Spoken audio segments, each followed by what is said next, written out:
Si bien Moisés es el personaje central del libro de Deuteronomio, también es muy cierto que Deuteronomio, como toda la Biblia, en realidad tiene que ver con nuestro Señor Jesucristo, porque Cristo es quien nos creó, Él es quien nos sostiene y Él es quien nos redime. Y en un sentido más amplio de esas palabras, Deuteronomio revela cómo el Señor siguió creando, sosteniendo y redimiendo a su pueblo en el momento crucial de la historia de la salvación. Básicamente, justo cuando los hijos de Israel están por entrar en Canaán, Moisés les da una lección de historia, un tema que se repite en toda la Biblia. Recuerden lo que el Señor ha hecho por ustedes en el pasado. No tenemos nada que temer del futuro, a menos que olvidemos la manera en que el Señor nos ha conducido y lo que nos ha enseñado en nuestra historia pasada. Buen día.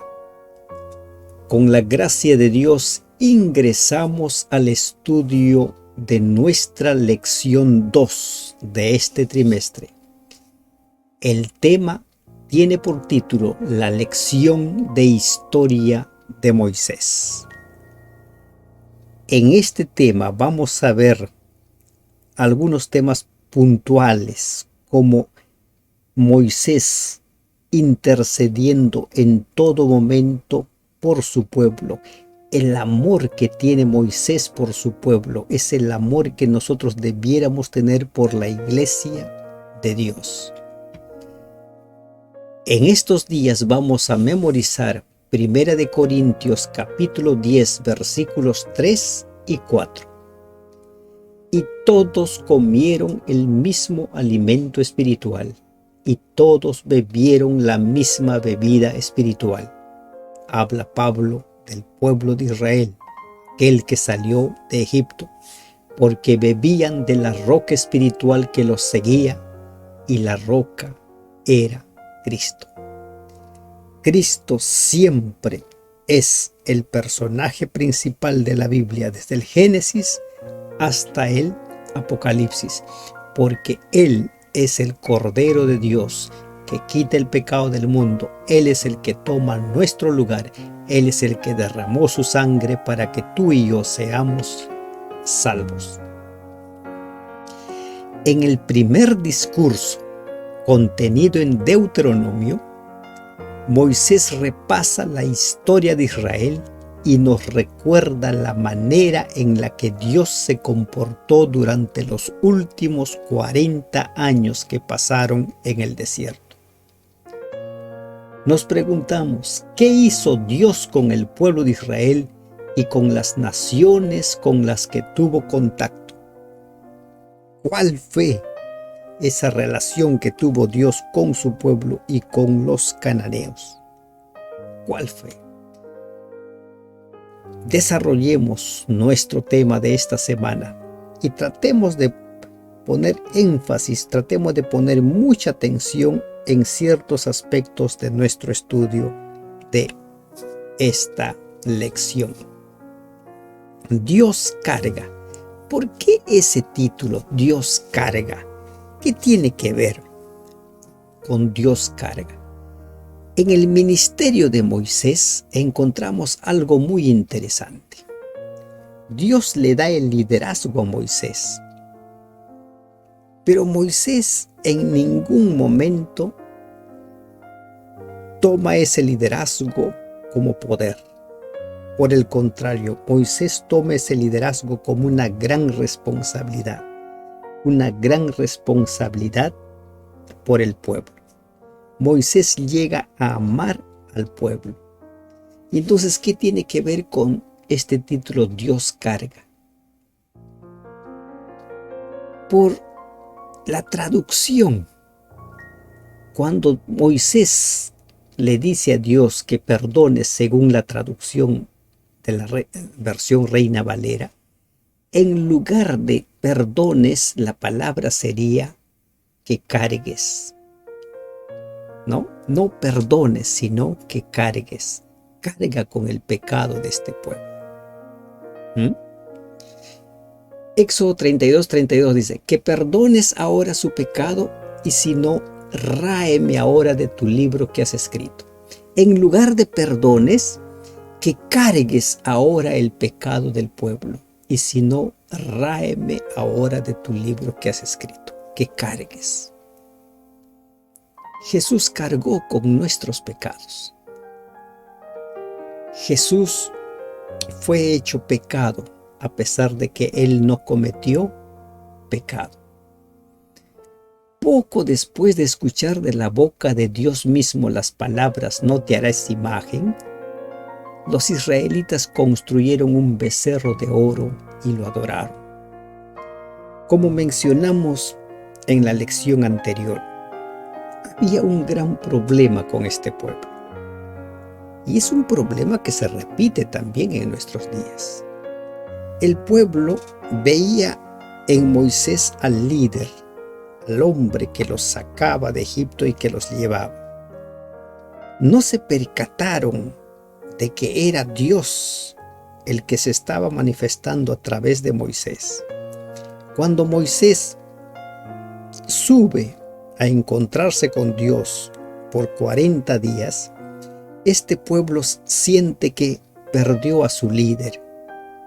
Y al sentir que perdió a su líder, piden que Aarón les haga un dios, un becerro, para que con este dios vuelvan a Egipto. Olvidaron o no tuvieron en cuenta que el líder, el que los conducía, era Dios. Moisés solo era un instrumento.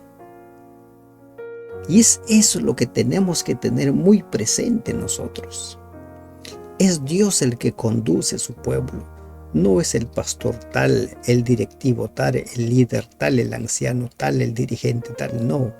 Es Dios el que conduce su pueblo. Todos los demás somos simplemente instrumentos en las manos de Dios. Y como consecuencia de ello, este pueblo se mandó construir un becerro y lo adoraron. Ante este pecado, Moisés se presentó ante Dios para interceder por ellos. Le pidió que cargase, ¿no? Que es la traducción correcta de la palabra perdones. Que Dios cargue con los pecados del pueblo. Y es eso lo que hizo Jesús.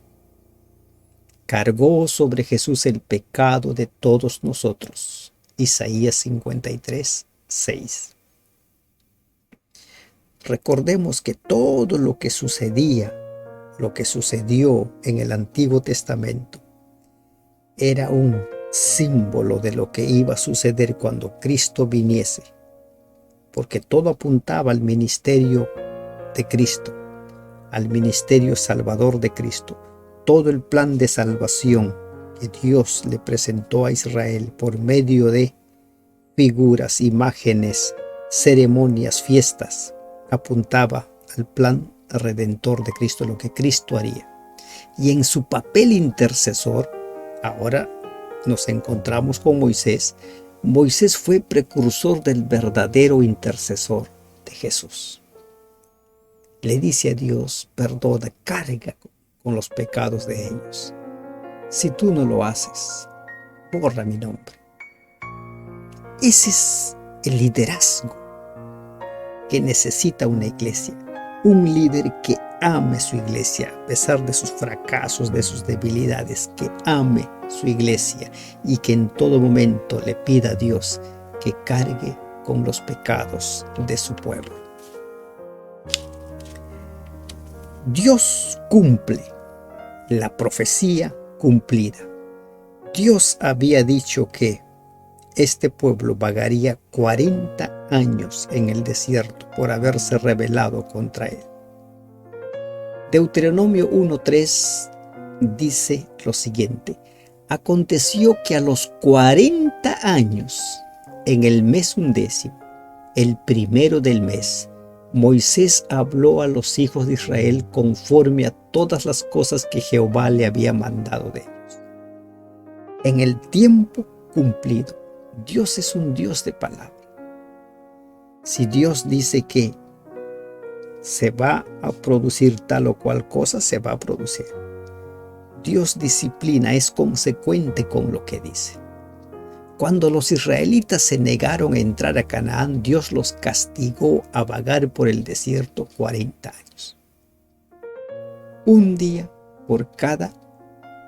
año por cada día que los espías habían inspeccionado la tierra. Números 14:34. Exactamente 40 años después de ese momento, del momento en el cual Dios sentenció a este pueblo a vagar, Dios había guiado a Israel de nuevo a las puertas de Canaán. Dios es poderoso para cumplir con toda exactitud lo que predice. Por eso creemos en Dios. Porque Dios no es un Dios del azar, de la casualidad, no. Dios tiene el control. Él dijo 40 años y se cumplieron los 40 años. ¿Qué otras profecías encontramos en la Biblia que nos hablan de un Dios que tiene el control? Y el libro por excelencia donde se nos habla de profecías cumplidas con una exactitud matemática es el libro de Daniel. En el libro de Daniel encontramos profecías como la de las 70 semanas, como de los 2300 tardes y mañanas, de las 1260 días, y todos se cumplieron matemáticamente, cada uno de ellos. Las 70 semanas desde el 457 a.C. hasta el 34 después de Cristo, cuando Esteban es apedreado, se terminó el tiempo para Israel como el pueblo elegido de Dios. Las 2300 tardes y mañanas, que también se inicia el 457 a.C. con el decreto de Artajerjes y termina en el año 1844 con el chasco, con la orden de volver a predicar, de volver a evangelizar. Todo esto nos enseña no solo la presencia de Dios, sino su control de la historia. Podemos confiar plenamente en nuestro Dios, porque es un Dios vivo, es un Dios real, es un Dios que tiene el control.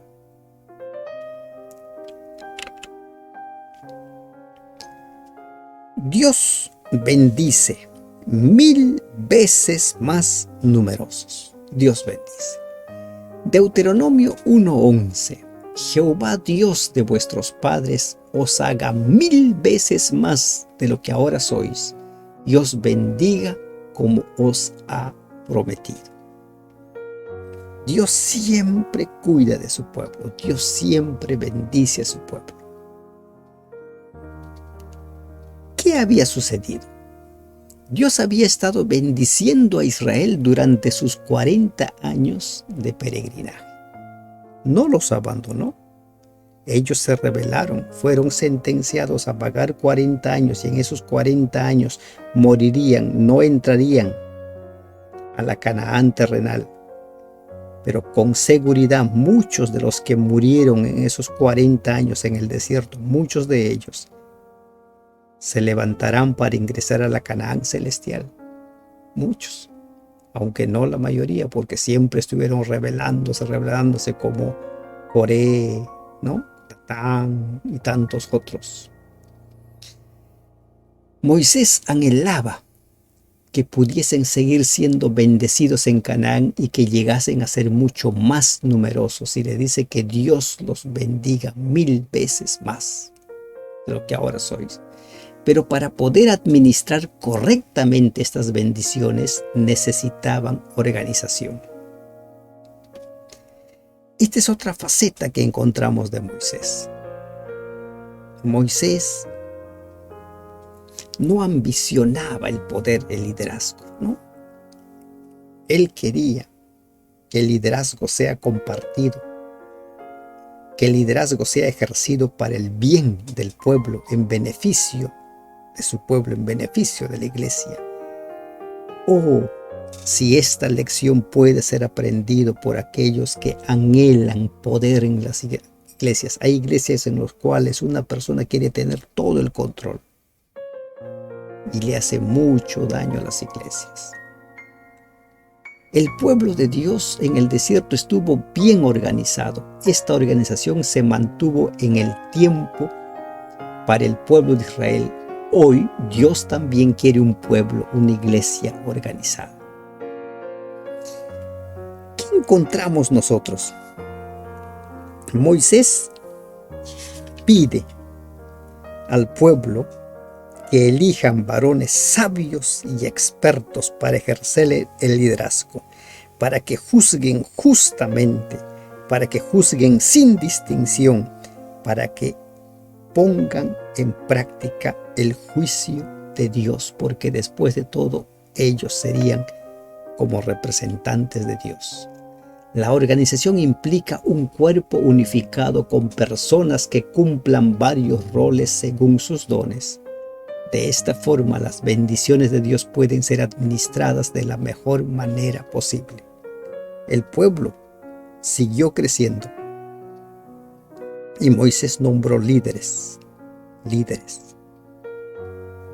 Este es el liderazgo que hay que imitar. No, ese es un líder que ama a su pueblo, que gusta compartir el poder, que gusta compartir la autoridad y la responsabilidad. Moisés siempre quiso que este pueblo logre el éxito, logre llegar a la meta, pero lamentablemente no se pudo.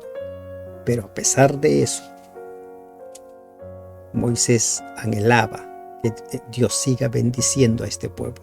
Y ahora, cuando esta nueva generación estaba por ingresar, Moisés una vez más le dice que Dios haga 1000 veces más de lo que ahora sois y os bendiga como os ha prometido. Dios perdona. La historia de Cades Barnea. Para muchos es conocida esta historia. Números 14:19 leemos, dice: perdona ahora. Una vez más Moisés pidiendo perdón por su pueblo. Perdona ahora la iniquidad de este pueblo según la grandeza de tu misericordia, y como has perdonado a este pueblo desde Egipto hasta aquí. Perdónales. Carga el pecado de ellos. ¿Qué había pasado? Cuando este pueblo se negó a entrar a Canaán, Dios decidió destruir a Israel. Nuevamente Moisés intercedió por el pueblo ante Dios. Este pueblo, al ver a gigantes, ¿no?, que habitaban la tierra de Canaán, se asustaron. Ellos se veían como langostas, seres insignificantes. No podrían. Y se rebelaron y dijeron: no podemos, volvámonos, vamos a Egipto. Terrible, ¿verdad? Pensaban que era más fácil volver a Egipto que tomar esa tierra. Y se rebelaron, y como consecuencia fueron condenados a pagar 40 años. Y Dios quiso raerlos, limpiarlos. Y Dios le promete a Moisés levantar un pueblo especial, un pueblo de gigantes, poderosos, fuertes. Pero Moisés dice: no hagas eso. Las naciones vecinas conocían cómo Dios había sacado a Israel de Egipto. Y si ahora los destruía, Dios iba a quedar en entredicho. Por cuanto no pudo Jehová meter este pueblo en la tierra de la cual les había jurado, los mató en el desierto. Qué terrible, ¿verdad? ¿Qué encontramos aquí? A Moisés preocupado porque el buen nombre de Dios no sea deshonrado. Moisés preocupado porque las naciones no pongan en entredicho el poder de Dios. ¿Y por qué? Recordemos que el propósito de Israel era ser luz para las naciones. Moisés estaba viendo un poco más allá. Si esto desaparece, entonces ya nadie confiaría en Dios. Entonces Moisés dice, solo perdónalos, perdónalos, Señor. Perdónalos. Que tu nombre no se ponga en entredicho. Solo perdonándolos podían ellos llegar a ser una luz para las naciones. Dios debe ser glorificado en su pueblo. La gloria, la bondad, el amor y el poder de Dios deben revelarse en su iglesia a través de lo que Él hace mediante su pueblo. ¿Y cómo aplicamos esto a nuestros días? Nuestras acciones pueden traer descrédito a la palabra de Dios. Lo que hacemos puede hacer que mucha gente deje de creer en Dios. Tengamos cuidado con lo que hacemos, con la forma como nos conducimos. Y cerramos el estudio de nuestra lección con este tema que a muy pocos les gusta tratar. Por ejemplo, hay muy pocos que gustan utilizar esta palabra, Dios castiga. Para la gran mayoría dice Dios no castiga. Y así enseñan y predican. Pero nos guste o no nos guste, en la Biblia encontramos pasajes muy claros donde Dios castiga. Génesis 15:16, según la Nueva Versión Internacional, dice: 4 generaciones después tus descendientes volverán a este lugar, porque antes de eso no habrá llegado al colmo la iniquidad de los amorreos. En la Biblia encontramos que cuando Israel toma Canaán, se producen matanzas, niños, mujeres, ancianos. Una matanza terrible. Y aquí entra realmente ¿cómo se puede decir? Aquí entra en lucha. ¿Creo o no creo? ¿Dios es amor o no es amor? No solo hay que aceptar el lado bonito de Dios. Cuando hay un lado que no entendemos, que no comprendemos, también hay que aceptarlo. Porque recordemos que Dios en verdad es amor. Solo que nosotros nos hemos hecho una figura de lo que es amor. Guerra, muerte y destrucción. Esta es la otra cara de la conquista de la tierra prometida. Algo que ya había comenzado con los territorios de Sehón y Og. ¿Por qué autorizó Dios esta masacre? La historia posterior nos enseña que las naciones y los individuos que mostraron respeto hacia Dios y confiaron en Él fueron salvados de la destrucción. Por ejemplo, Rahab y los Gabaonitas. 2 consideraciones. Antes de permitir la guerra, Dios ofrecía la paz. Deuteronomio 2, 26 al 29. Al negarse a aceptar la paz, estos pueblos sellaron su propio destino. Y Génesis 15, 16, como nación habían llegado a un punto sin retorno. Dios dice, en la 4ª generación, este pueblo habrá llegado al colmo. En pocas palabras, en esa 4ª generación se terminó la gracia para este pueblo. No fue 1 año, no fueron 2 años. Aquí encontramos luz de por qué Dios mandó desaparecer pueblos. Habían llegado al colmo en la 4ª generación. ¿No te queda muy claro esto?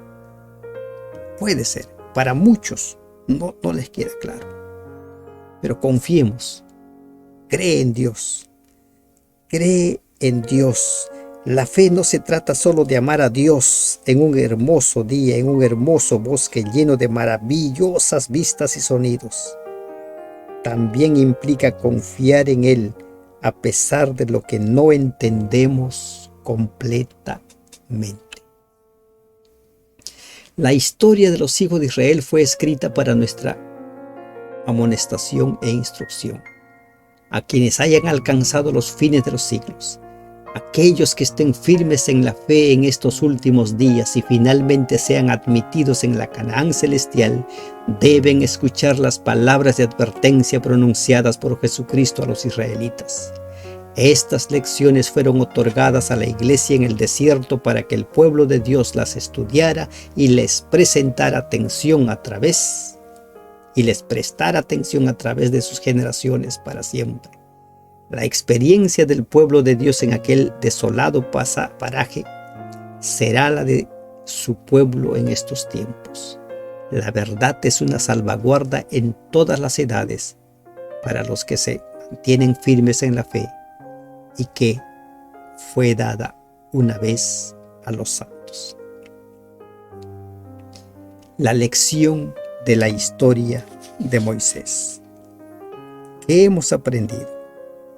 Hemos aprendido sobre el liderazgo de Moisés, un hombre preocupado porque su pueblo sea perdonado, un hombre preocupado porque el buen nombre de Dios no sea deshonrado, porque Israel se convierta en luz para las naciones. Hemos aprendido que Dios tiene el control, que Dios cumple su palabra. Hemos aprendido que también hay un tiempo de castigo. Cuando se acabe el tiempo de gracia, lo mismo sucederá en el tiempo del fin. Se acabará el tiempo de gracia y todos los que no aceptaron a Jesús como su Salvador serán exterminados, morirán. Dice Apocalipsis 19, con el fuego de su presencia, serán exterminados. La lección de la historia de Moisés son lecciones de vida para cada uno de nosotros. Aprendamos, apliquemos y compartamos. Que Dios te bendiga. Amén.